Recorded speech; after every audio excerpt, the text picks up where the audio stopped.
बोलो यीशु मसीह की जय। मेरे प्रियो, आज के इस नए वीडियो में भी आप सबको मैं खुशी के साथ स्वागत करता हूं। आप सबका स्वागत है।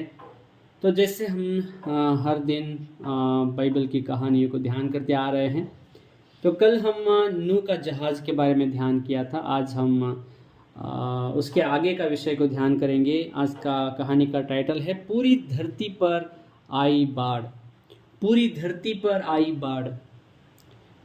नूह तो अपने परिवार के साथ जहाज के अंदर चला गया, लेकिन जो जो लोग बाहर रह गए थे उन्हें कोई परवाह नहीं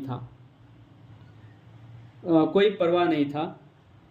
वे बस अपने रोज के कामों में लगे रहे, जैसे खाने पीने और मौज मस्ती करने में।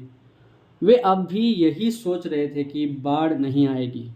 वे शायद नूह और उसके परिवार पर खूब हंसे होंगे, लेकिन जल्द ही उनका हंसना बंद हो गया। पानी बरसने लगा। इतनी जोर से बारिश होने लगी मानो कोई बाल्टी भर भर के पानी उंडेल रहा हो। नूह की बात सच निकली। अब लोग चाहकर भी जहाज के अंदर नहीं घुस सकते थे, क्योंकि यहोवा परमेश्वर ने जहाज का दरवाजा कसकर बंद कर दिया था। देखते ही देखते सब जगह पानी भरने लगा। ऐसा लग रहा था मानो हर तरफ बड़ी बड़ी नदियां बह रही हो। पानी इतनी तेजी से बह रहा था कि सारे पेड़ गिर गए और बड़े बड़े पत्थर भी पानी में बहने लगे। चारों तरफ इतना शोर था कि पूछो मत। यह सब देखकर लोग डर के मारे कांपने लगे। वे अपनी जान बचाने के लिए ऊंची ऊंची जगहों पर चढ़ने लगे। उन्होंने सोचा होगा कि काश हमने नूह की बात मान ली होती और जहाज का दरवाज़ा खुले रहने तक उसमें चढ़ गए होते तो कितना अच्छा होता।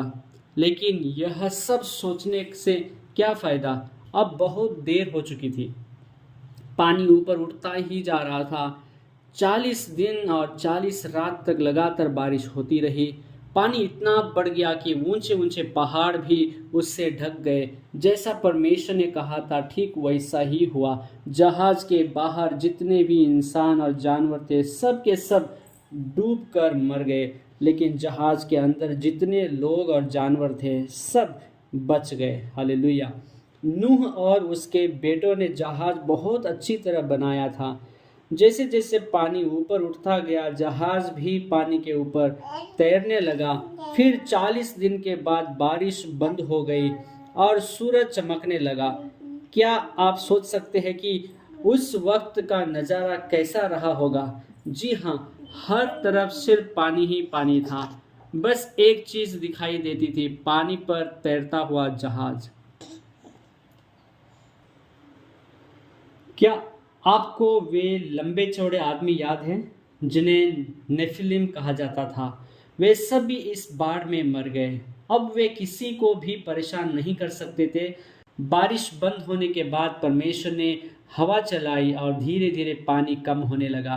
5 महीने बाद नूह का जहाज एक पहाड़ पर आकर रुक गया और 2 महीने बाद जब जहाज के अंदर से नूह और उसके परिवार ने बाहर देखा तो उन्हें कई पहाड़ों की चोटियां नजर आई।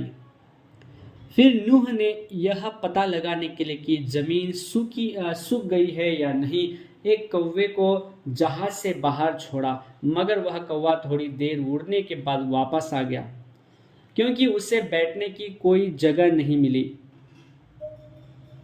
वह कई बार उड़ा लेकिन हर बार वापस आकर जहाज पर बैठ जाता। फिर नूह ने एक कबूतरी को भेजा, लेकिन वह भी वापस आ गई, क्योंकि उसे रहने की कोई जगह नहीं मिली। कुछ दिनों बाद नूह ने उस कबूतरी को दोबारा भेजा। इस बार वह अपनी चोंच में पत्ती लेकर आई। इससे नूह जान गया कि पानी एकदम कम हो गया है। नूह ने उस कबूतरी को तीसरी बार भेजा। इस बार वह नहीं लौटी, क्योंकि उसे रहने के लिए सूखी जगह मिल गई। अब परमेश्वर ने नूह से क्या कहा? जहाज से बाहर आ जाओ, अपने साथ अपने परिवार और जानवरों को भी बाहर ले आओ।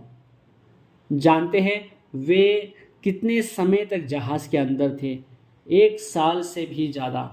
जहाज़ से बाहर निकलने पर और अपने आप को जिंदा पाकर उन्हें कितनी खुशी हुई होगी। Praise the Lord.